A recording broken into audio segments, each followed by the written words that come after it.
किसी गांव में एक झोपड़ी थी जहां सूरज और गीता अपने परिवार के साथ रहते थे। दोनों दिन भर खेतों और ईंट भट्टों पर काम करते और अपना गुजारा चलाते थे। उनके जीवन में खुशी कम और संघर्ष ज्यादा था। गीता, अब तो माँ की दवाइयाँ भी खत्म हो गई हैं। पता नहीं अब हम क्या करेंगे। भगवान पर भरोसा रखो जी। हम दुगनी मेहनत करेंगे तो माँ की दवाइयाँ भी आ जाएंगी।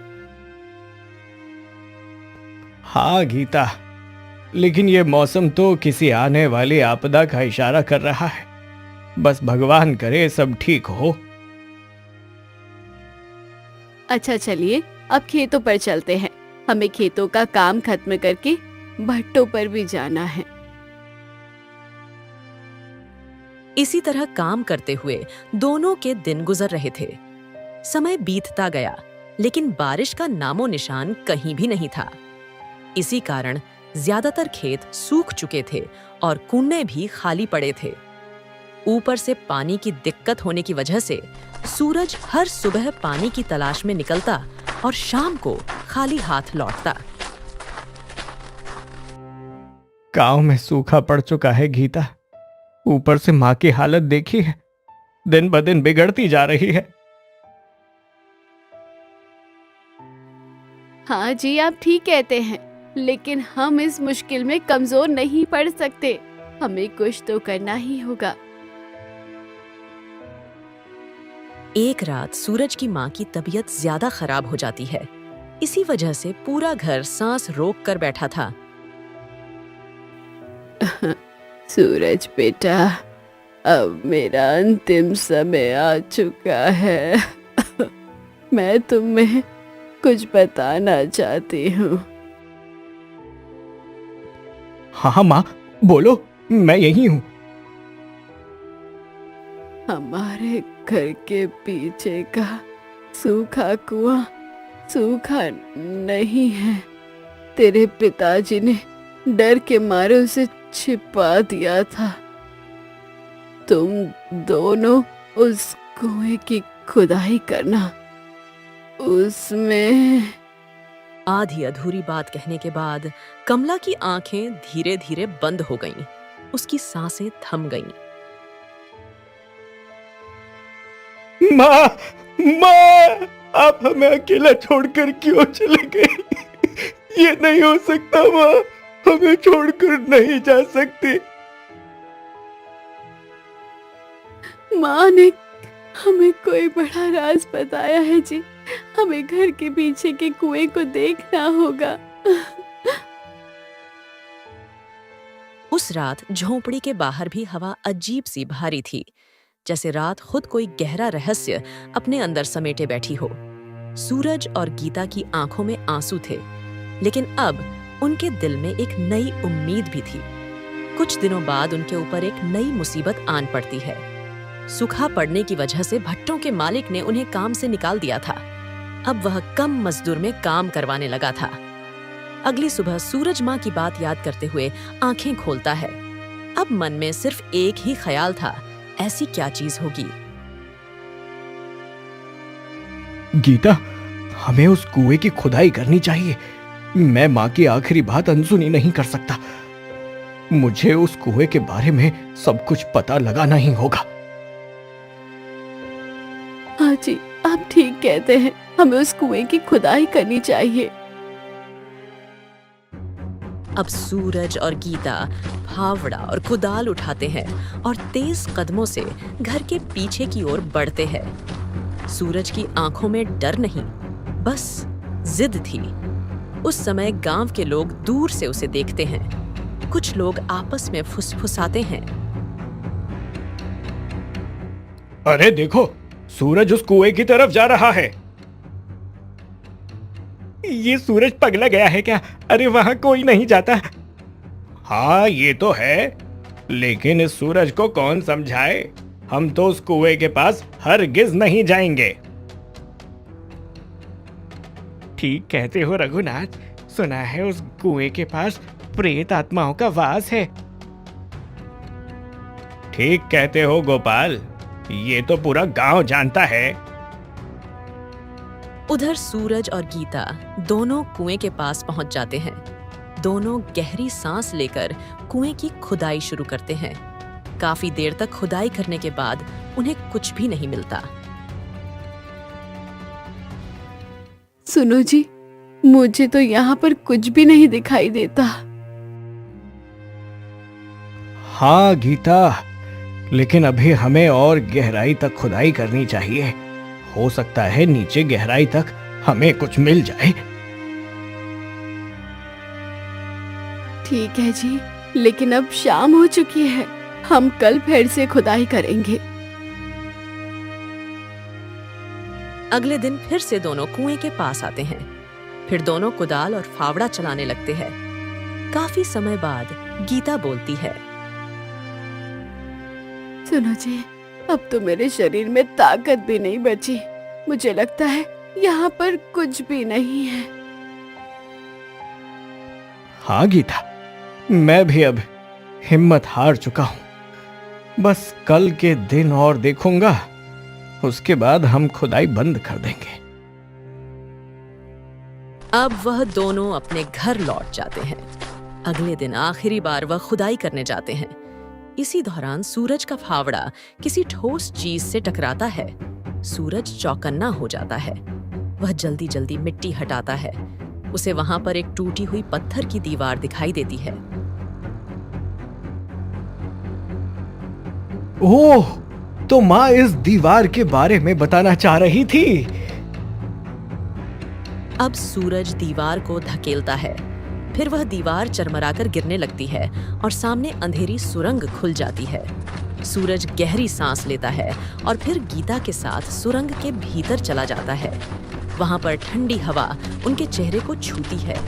थोड़ी दूर जाने पर सूरज ठिठक जाता है।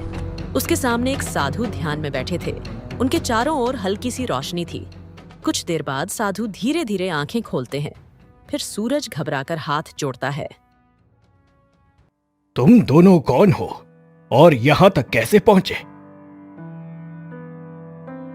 साधु महाराज, मैं सूरज हूं और ये मेरी पत्नी है। मेरी मां ने मरने से पहले हमें इस कुएं के बारे में बताया था, लेकिन वो पूरी बात बता नहीं पाई थी। उन्होंने बस इस कुएं का नाम लिया था। लेकिन आप कौन हैं? ठीक है, सुनो, मैं इस गांव का रहने वाला साधु था, लेकिन कुछ लोगों ने मुझ पर लांछन लगाकर मुझे जान से मार डाला और मेरे शव को यहीं जमीन में गाड़ दिया था। क्या आत्मा से बात कर रहे हैं? सुनो जी, हमें यहाँ से जल्दी चलना चाहिए। डर मत बेटा, मैं तुम्हें किसी प्रकार की हानि नहीं पहुंचाऊंगा। आज तुमने इस कुएं को खोदकर मेरी आत्मा को मुक्त कर दिया है। अब मैं चैन से संसार से मुक्त हो जाऊंगा, लेकिन उससे पहले मैं तुम्हें कुछ देना चाहता हूं। अब साधु महाराज अपनी झोली से एक तांबे का लोटा निकालते हैं और सूरज को पकड़ाते हैं। ये लोटा कोई साधारण लोटा नहीं है। जब भी इसमें पानी भरकर ईमानदारी से कोई चीज मांगोगे, वो तुम्हें जरूर मिलेगी। लेकिन याद रखो, लालच किया तो सब खत्म हो जाएगा। साधु महाराज की बात सुनकर गीता और सूरज की आंखों में एक नई उम्मीद की चमक दिखाई देने लगती है। आपके चरणों में प्रभु प्रणाम साधु महाराज, मैं आपकी आज्ञा का पालन करूंगा। सूरज लौटा लेकर बाहर की ओर बढ़ता है। उस दिन उसके जीवन की दिशा बदल चुकी थी। अब वह दोनों वह लौटा लेकर अपने घर आ जाते हैं। क्या सच में इस लोटे से हमें मनचाही वस्तु मिल सकती है? पता नहीं गीता, ये तो हमें लोटे में जल भरकर ही पता चल पाएगा। अब सूरज उस लोटे में जल भरता है और गीता सबसे पहले घर के लिए राशन मांगती है। देखो जी, ये तो चमत्कार हो गया। इस लोटे ने तो सच में हमें अनाज दे दिया है। ये सब माँ का आशीर्वाद है गीता। अब हमें कभी भी भूखा नहीं सोना पड़ेगा। अब जब भी जरूरत होती, सूरज लौटे से पानी भरता और अपनी जरूरत की चीजें मांग लेता। देखते ही देखते उनके पास अब अपना घर और हर जरूरत की चीजें मौजूद होती है। अब वह सूखे से प्रभावित लोगों की मदद करने की सोचते हैं। फिर वह दोनों गरीब घरों के दरवाजे पर चुपचाप अनाज की पोटलियां छोड़ते हैं और वापस लौट आते हैं। सुबह गांव में हलचल मच जाती है। अरे गोपाल, गांव में एक चमत्कार होने लगा है। सभी लोगों के घर के पास कोई अनाज की बोरियां रख जाता है। हाँ रघुनाथ, मैंने भी अपने घर के बाहर अनाज की बोरियां देखी हैं। मुझे लगता है ये सब भगवान की कृपा है। गांव के सभी लोग इसे भगवान का दिया मानने लगे थे, पर सूरज और गीता चुपचाप रहते हैं। कोई भी यह नहीं जान पाता कि असली मददगार कौन है। धीरे धीरे उनकी टूटी झोपड़ी सुधरने लगती है। खेत में हरी हरी फसलें लहलहाने लगती हैं। गीता हर रात भगवान का धन्यवाद करती है। हे भगवान, हमें हमेशा सही राह पर रखना, हमसे कोई गलती ना हो। अचानक से कुछ ही दिनों में इस सूरज के पास इतना धन कहां से आ गया? मुझे तो लगता है इसने जरूर गांव में चोरी की होगी। मुझे इस बारे में जरूर पता लगाना होगा। रघुवीर सूरज के घर के पास जाता है और वह खिड़की से गीता और सूरज की बातें सुनने लगता है। माँ ने हमारे सभी दुख खत्म कर दिए। अगर माँ ने उस कुएं के अंदर छुपे रहस्य के बारे में इशारा ना किया होता तो आज हम गरीबी में ही जी रहे होते। हाँ जी, आप ठीक कहते हो। हमें उन साधु महाराज का शुक्रिया अदा करना चाहिए जिसने हमें एक जादुई लोटा दिया। ओह, तो ये है इनके अमीर होने का राज। अगर ऐसा है तो क्यों ना मैं भी उस कुएं से ढेर सारे लोटे निकाल लाऊं। फिर देखना, मैं हर लोटे की मदद से ढेरों मांगे पूरी करूंगा और इस तरह गांव का सबसे अमीर आदमी बन जाऊंगा। रघुवीर मुट्ठी भींच लेता है। उसकी आंखों में लालच और ईर्ष्या का जहर फैलने लगता है। अगले दिन रघुवीर के कुएं के अंदर घुसते ही ठंडी हवा उसे झकझोर देती है। सुरंग में गूंजती अजीब आवाजें सुनाई देती हैं, लेकिन लालच में अंधा रघुवीर आगे बढ़ता है। थोड़ी दूर जाकर वह साधु महाराज के सामने पहुंचता है। वह साधु ध्यानमग्न थे। तभी अचानक साधु आंखें खोलते हैं। उनकी आंखों से आग सी चमकती है। मूर्ख, तू यहां क्यों आया है? अरे तू यहां? बदचलन साधु, तू तो मारा जा चुका था, तो यहां पर क्या कर रहा है? मूर्ख, मैं बदचलन नहीं, बल्कि तू सबसे बड़ा पापी और लालची इंसान है। चल, अब तू मुझे वह लौटा दे दे। मुझे सोना, पैसा और ताकत चाहिए। मूर्ख, तुझ जैसे इंसान को तो सजा मिलनी चाहिए। चुप कर बूढ़े। मैं अच्छे से जानता हूं कि तू मर चुका है, और अगर तूने मुझे यह लोटा नहीं दिया तो मैं तुझे फिर से इस कुएं में गाड़ दूंगा।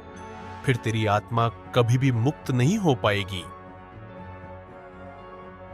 रघुवीर की बात सुनकर साधु महाराज घबरा जाते हैं और उसे लौटा देने का फैसला करते हैं। ठीक है, मैं तुझे वो जादुई लोटा देता हूं। अगर तेरा मन सच्चा है तो ये ले जा ये लोटा। रघुवीर मुस्कुराता है और तेजी से लौटे की ओर हाथ बढ़ाता है। जैसे ही वह लौटा छूता है, पूरी सुरंग कांपने लगती है। दीवारों से धूल झड़ती है और एक जोरदार तूफान सा उठता है। लौटा अचानक विशाल जलते हुए ढेर सारे सांपों में बदल जाता है। नहीं नहीं, सांप, बचाओ बचाओ।